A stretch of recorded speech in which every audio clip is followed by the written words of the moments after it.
Hello everyone, my name is Siddhant Pawar and welcome to my channel जिसका नाम है comprehend English with सिद्धांत पवार। तो गाइज आज अपन बात करने वाले हैं एक स्टोरी के बारे में जो कि अपने मेवाड़ के महाराणा प्रताप के बारे में मैंने आपको उसको स्टोरी को फ्रेम करा है और उसी स्टोरी के माध्यम से अपन आज वोकैबुलरी करने वाले हैं।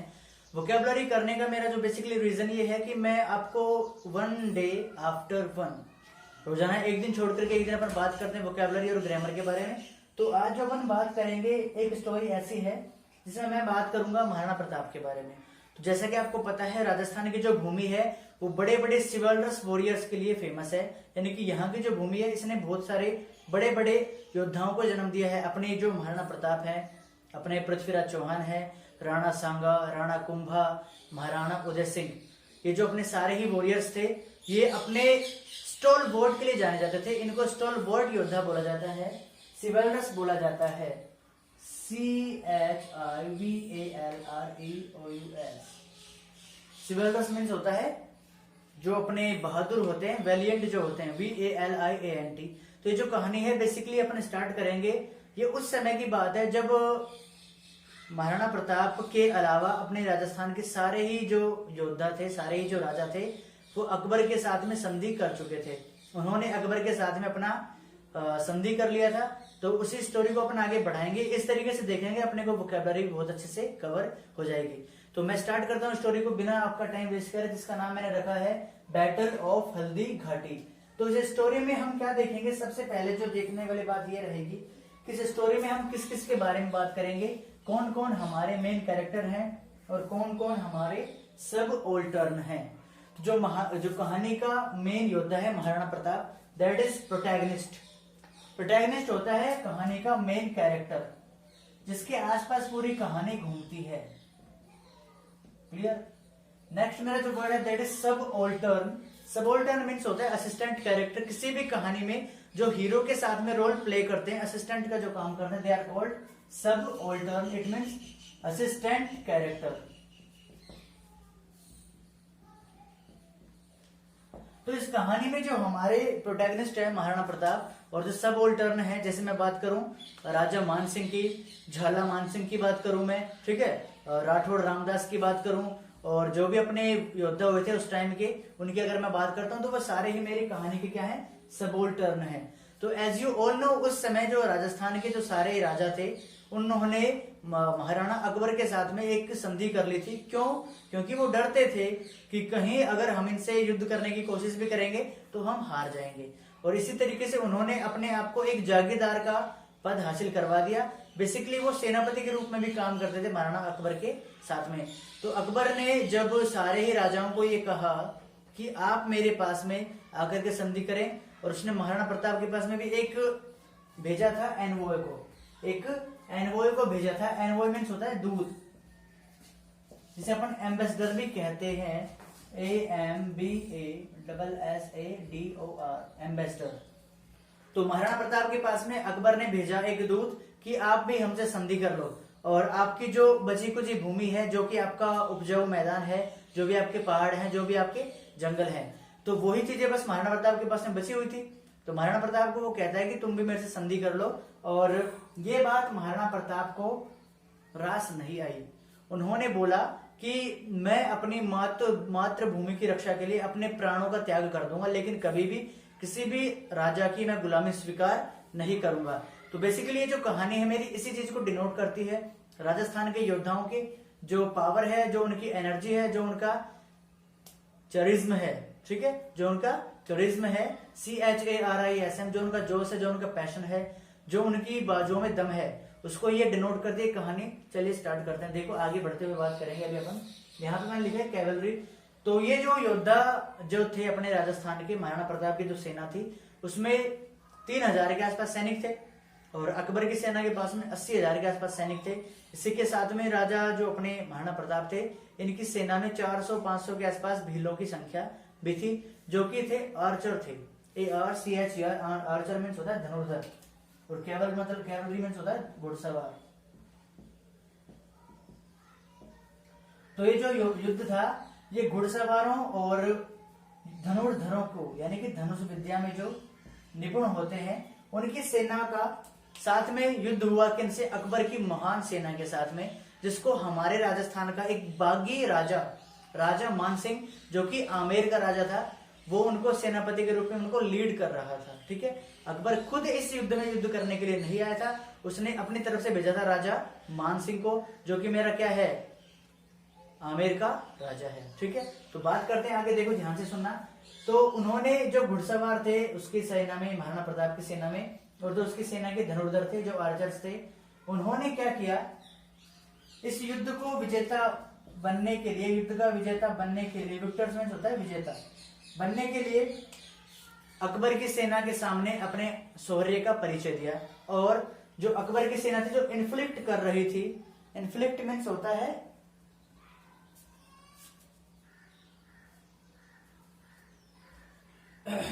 जो विवश करना होता है, अपना इन्फ्लिक्ट का मतलब होता है विवश करना। ठीक है, तो बात कर रहे हैं अभी अपन आगे कि जो ये बात यहाँ पे चली थी महाराणा प्रताप की और अकबर की, एक दूसरे की संधि को मानने की। अकबर ने महाराणा प्रताप को कहा कि तुम्हें मेरी संधि करनी पड़ेगी, मेरी शरण में आना पड़ेगा। तो उन्होंने एक ऐसा सिस्टम बैठा दिया महाराणा प्रताप ने कि वो विवश हो गए थे युद्ध करने के लिए, उनके पास में कोई ऑप्शन बचा नहीं था, क्योंकि पराधीनता उनको स्वीकार नहीं थी। उनको जो थ्रेल्डम है, THARLDOM, एक होता है फ्रीडम, फ्रीडम मीन्स होता है आजादी, स्वतंत्रता, एक होता है थ्रेल्डम, THRALDOM, थ्रेल्डम मीन्स होता है पराधीनता, किसी की गुलामी करना। तो ये चीज उनको बिल्कुल भी स्वीकार नहीं थी कि वो किसी की थ्रेल्डम में जाए, किसी की अधीनता स्वीकार करें। बेसिकली यही एक कारण था जिसकी वजह से युद्ध इनएविटेबल हो गया, यानी कि अवश्य होने वाला युद्ध क्या हो गया था? अवश्य होने वाली कंडीशन में आ गया था। और उनको फिर क्या करना पड़ा? युद्ध को करना ही पड़ा। युद्ध होने का जो टाइम फिक्स था वो था 18 जून 1576। 18 जून 1576 को हल्दीघाटी का युद्ध हुआ, और बेसिकली ये उस जगह पे हुआ था जिसका नाम है गोगुंदा की पहाड़ियों में एक जगह है हल्दी घाटी, गोगुंदा, जहां पे महाराणा प्रताप का राज्याभिषेक हुआ था। और राज्याभिषेक होने के कुछ ही टाइम बाद में, यानी कि 1576 में क्या हुआ था?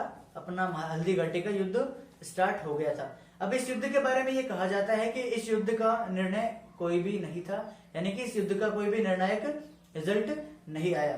तो बेसिकली सीधी सी बात यहाँ पे ये आती है कि जो युद्ध हुआ था ये वाला, इसमें क्या किया गया था कि युद्ध की जो समय सीमा थी वो मात्र 4 घंटे थी। इस युद्ध में 4 घंटे ही युद्ध चला गया था, और दोनों सेनाओं ने भीषण युद्ध अपने शौर्य का परिचय देते हुए लड़ा था।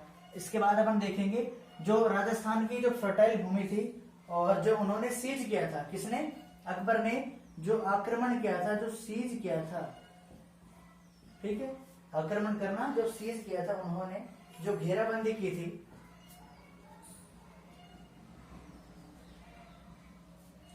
अकबर की घेराबंदी से विवश होकर के, अकबर ने जो घेराबंदी की उससे विवश होकर के महाराणा प्रताप ने क्या किया? युद्ध को स्टार्ट करवाया। तारीख थी 18 जून 1576, और राजा जो अकबर था उसने अपनी सेना का सेनापति बनाया था राजा मानसिंह को, जो कौन थे? राजस्थान के, जयपुर के, आमेर के राजा थे। ठीक है, जिसकी आपको पता है याद में SMS हॉस्पिटल भी बना रखा है, बात समझ में आ रही है? SMS गार्डन भी बना रखा है, SMS स्टेडियम भी बना रखा है। तो यहाँ पे अपन देखेंगे कि एक ऐसी भूमि बची हुई थी महाराणा प्रताप के पास में, बेसिकली पहाड़ी एरिया, और उनकी जो उपजाऊ भूमि थी, फर्टाइल मीन्स होता है उपजाऊ, वही थोड़ी बहुत जगह बची हुई थी राजा के पास में, जो उसके स्वामित्व में आती थी महाराणा प्रताप की। तो बात यहाँ तक अपनी पहुंच चुकी है। इसके बाद में क्या बात करेंगे अपन? देखो, जो एंट्रीटिंग है इसका मतलब होता है विनती करना। अब जो राजा थे महाराणा प्रताप, उन्होंने अपने जो वॉरियर्स थे, जो उनके योद्धा थे, जो उनके आर्चर्स थे, जो उनके कैवलरी वाले जो पर्सन्स थे, उनसे वो एंट्रीट करता है, उनसे वो विनती करता है कि हमें अपनी मातृभूमि की रक्षा किसी भी कंडीशन में करनी है, चाहे तो हमें अपने शीश को धड़ से अलग करवाना पड़ जाए।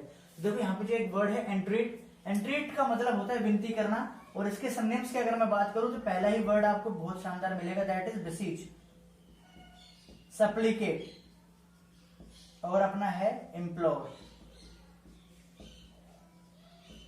3 वर्ड है मेरे यहाँ पे, बेसीज, सप्लिकेट और इम्प्लोर। तीनों ही वर्ड का मतलब होता है विनती करना। तो उन्होंने अपने वॉरियर्स के साथ में विनती की, अपने जो सेना के सेनापति थे उनसे विनती की कि आप मेरी युद्ध में साथ दीजिए।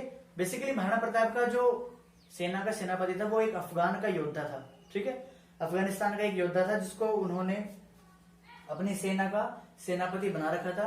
और इस वाली पराधीनता को जब उसने स्वीकार नहीं किया महाराणा प्रताप ने, तो वो वैसल हो गए थे। वैसल मीन्स होता है जागीरदार, जिसका अपनी जमीन के ऊपर खुद का अधिकार होता है, that is called vessel, VASSAL। इसका जो अपोजिट होता है जागीरदार का वो होता है दास। दास को अपन बोलते हैं स्लेव, SLAVE। स्लेव का मतलब होता है दास। बात समझ में आ रही है? ठीक है। तो जो दास होते हैं, दास बनना उसने महाराणा प्रताप ने स्वीकार नहीं किया, और इसी वजह से वो अपने जो वैसल थे, जो जागीरदार थे, उसको वापस रखने के लिए, अपने स्वामित्व की रक्षा करने के लिए, अपनी उपजाऊ भूमि की रक्षा करने के लिए, अपने पहाड़ों की रक्षा करने के लिए, अपनी जन्मभूमि कर्म भूमि उसकी रक्षा करने के लिए युद्ध को इनएविटेबल कर दिया, युद्ध को अवश्य होने वाला कर दिया। तो बेसिकली जो राणा प्रताप की सेना थी उसमें ट्रूप्स की संख्या थी 4000 के आसपास, यानी कि सेना की टुकड़ी। सेना की टुकड़ी मीन्स होता है ट्रूप्स। और ये जो आउट नंबर्ड हो गए थे, 4000 सेना के जो सैनिक थे महाराणा प्रताप के पास में, आउट नंबर्ड हो गए थे, यानी कि बहुत अधिक संख्या में होना। किसके मुकाबले में कम थे? अकबर की सेना के मुकाबले में। अकबर की सेना में 80,000 के आसपास सैनिक थे, जो कि राणा प्रताप सागर की सेना के 20 गुना ज्यादा, सॉरी राणा प्रताप सागर नहीं, महाराणा प्रताप की जो सेना थी जिसके सैनिकों की संख्या 4000 थी, उससे 20 गुना ज्यादा सैनिकों की संख्या थी राणा अकबर के पास में। बात समझ में आ रही है? ओके। तो ये जो मेरे वर्ड है वोकैबुलरी के, यहां तक आपने स्टोरी को देखा है। अब आगे देखो क्या होता है।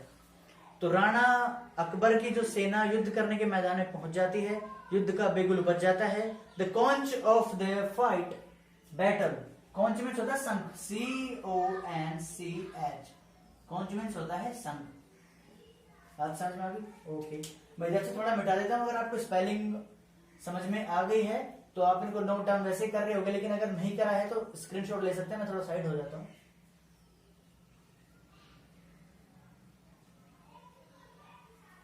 ओके।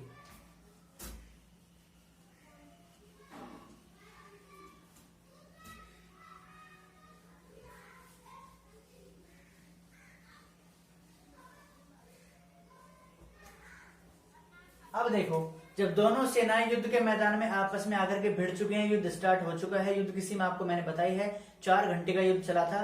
तारीख थी 18 जून 1576, और जो महाराणा प्रताप थे उनकी सेना बड़े शौर्य के साथ में युद्ध कर रही थी। इसी बीच में क्या होता है कि राणा अकबर ने क्या बोलते उसे, राजा मान सिंह जो था अपने हाथी के ऊपर बैठा हुआ था, और महाराणा प्रताप अपने घोड़े के ऊपर सवार थे।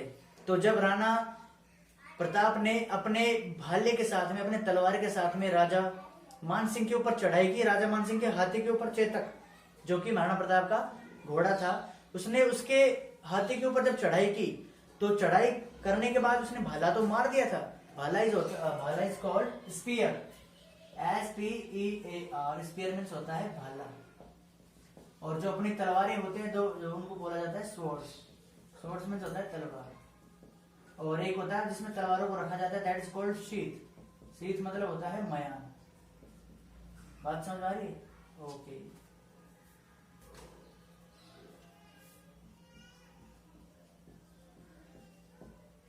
एक यहाँ पे मैंने वर्ड लिखा है, दैट इज HOWDAH। आपको मेरे को इस क्वेश्चन का आंसर देना है। What is the meaning of this word, that is HOWDAH, Howrah. इस वाले वर्ड का आपको मेरे को बताना है कि हिंदी मीनिंग क्या बनेगा। इसके अलावा आपको मैं यहाँ पे 3-4 स्पेलिंग और दे रहा हूँ, उनका भी आपको हिंदी मीनिंग मेरे को ढूंढ करके बताना है, और उसकी इंग्लिश भी ढूंढ करके मेरे को बतानी है। पहला क्वेश्चन है मेरा, मुर्गी पालन को इंग्लिश में क्या कहा जाता है। क्वेश्चन नंबर 2 है मेरा, मछली पालन को इंग्लिश में क्या कहा जाता है। नंबर 3 है मेरा, उस वाली सिचुएशन को क्या कहा जाता है जब आदमी परेशानी में रहता है। आपको क्वेश्चन ध्यान से सुनने। पहला क्वेश्चन है मेरा, मुर्गी पालन को इंग्लिश में क्या कहा जाता है। क्वेश्चन नंबर 2 है मेरा, मछली पालन को इंग्लिश में क्या कहा जाता है। नंबर 3 क्वेश्चन है मेरा, ऐसी सिचुएशन को क्या कहा जाएगा जिसमें आदमी परेशानी में होता है। तो आपको इन तीनों क्वेश्चन के आंसर मेरे को देने हैं। इसके अलावा मेरा चौथा क्वेश्चन ये है, HOWDAH, इसका हिंदी मीनिंग क्या होगा ये आपको मुझे बताना है कमेंट बॉक्स में, कमेंट करने के बाद में, वीडियो देखने के बाद में। तो जो राजा मानसिंह के हाथी के ऊपर महाराणा प्रताप का चेतक जब चढ़ता है, तो उतरते टाइम राजा मानसिंह के जो हाथी के सूंड में जो लगी हुई थी, सूंड is called trunk, TRUNK, trunk means होता है सूंड, ठीक है। और हाथी के जो दांत होते हैं they are called tusk, tusk मतलब होता है दांत किसका, एलिफेंट का। बात समझ में आ रही है? ओके, यहाँ तक अपन ने देखे हैं कुछ वर्ड्स जो कि बहुत ही अच्छी लेवल की वोकैबुलरी है। आपको इंग्लिश सीखने के लिए वर्ड्स को लर्न करना बहुत जरूरी होता है। और अगर आपको रोज नई नई वीडियो चाहिए वोकैबुलरी के ऊपर, ग्रामर के ऊपर, तो आज ही मेरे चैनल को सब्सक्राइब कीजिए जिसका नाम है कॉम्प्रिहेंड इंग्लिश विद सिद्धांत परमार। इस वीडियो के द्वारा मैं आपको ये बताना चाह रहा हूं कि हमारे जो राजस्थान के जो योद्धा हैं, जो हमारे सिवल्ड्रस वॉरियर्स हैं, जो हमारे स्टॉलवर्ट पर्सन्स हैं, स्टॉलवर्ट मीन्स होता है बहादुर, STALWART, स्टॉलवर्ट। अपन कह सकते हैं उसको वैलियंट, अपन कह सकते हैं उसे स्टबबॉर्न। तो ये जो मेरे सारे योद्धाओं के टाइप होते हैं, जो बहादुर होते हैं, जो जिद्दी होते हैं, उनकी कहानी को मैं आपको सुना रहा हूं। और इस कहानी के माध्यम से मेरा एक इनिशिएटिव है कि आपको रोजाना नई नई वर्ड्स मिले लर्न करने के लिए, आपको राजस्थान के जो सूरवीर हैं, जो योद्धा हैं, उनकी गाथाएं सुनने को मिले। बात समझ में आ रही है? तो इसी सीरीज को कंटिन्यू करेंगे अपन, वापस स्टोरी को आगे बढ़ाएंगे। जब हाथी के ऊपर से चेतक घोड़ा उतरता है, राजा मानसिंह के घोड़े से उतरता है, तो जो हाथी का सूंड था उसमें तलवार लगी रहती है धारदार। उस तलवार की धार की वजह से राजा जो अपने महाराणा प्रताप है, उनका जो फेवरेट घोड़ा है जिसका नाम है चेतक, तो चेतक का एक पैर घायल हो जाता है, उनका एक पैर हो जाता है bounded, bounded WOUNDED, bounded means होता है घायल होना। तो जब वो घायल हो जाता है तो इसी चीज को देखते हुए महाराणा प्रताप ने सोचा कि मुझे अपने इस घोड़े की जान बचानी है। और वो जान बचाने के लिए वहां से युद्ध भूमि से निकल चलते हैं। और निकल चल के एक थोड़ी दूर जाकर के देखते हैं एक झरना आता है, ठीक है। और पहाड़ के पास में जो झरना था, उस झरने की जो चौड़ाई थी वो बहुत ज्यादा थी, 19-20 फीट के आसपास थी, ऐसा माना जाता है। और कई किताबों में 9 मीटर है, कई किताबों में 19 फुट है। तो बेसिकली आपको ध्यान ये रखना है कि वो जितनी भी हो, आपको ये समझना है कि उन्होंने छलांग लगाई थी। तो जो चेतक घोड़ा था उसने 3 पैरों के साथ में उस बड़े से नाले को क्रॉस करा है। और क्रॉस करने के साथ ही अगले ही किनारे पर जब वो उतरता है तो वहां पे उसने अपने प्राण त्याग दिए थे, ठीक है, प्राण अपने त्याग दिए थे। तो कंटिन्यू बने रहिए मेरे साथ वीडियो में, मिलते हैं अभी एक छोटे से ब्रेक के बाद।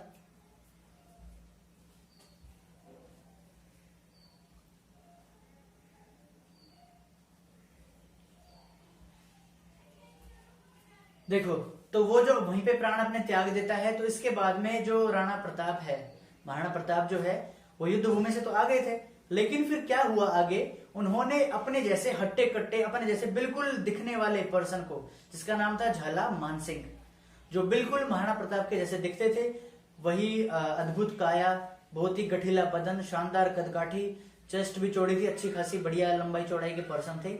और उनके जो चेहरे पे जो मूछे थी, मुस्टैच, MOUSTACHE, मुस्टैच मीन्स होता है मूछ। जब अपन मूछों को घुमाते हैं, अपन छल्ले बनाते हैं ना मूछों में, उसको अपन इंग्लिश में बोलते हैं ट्वर्ल करना, TWIRL।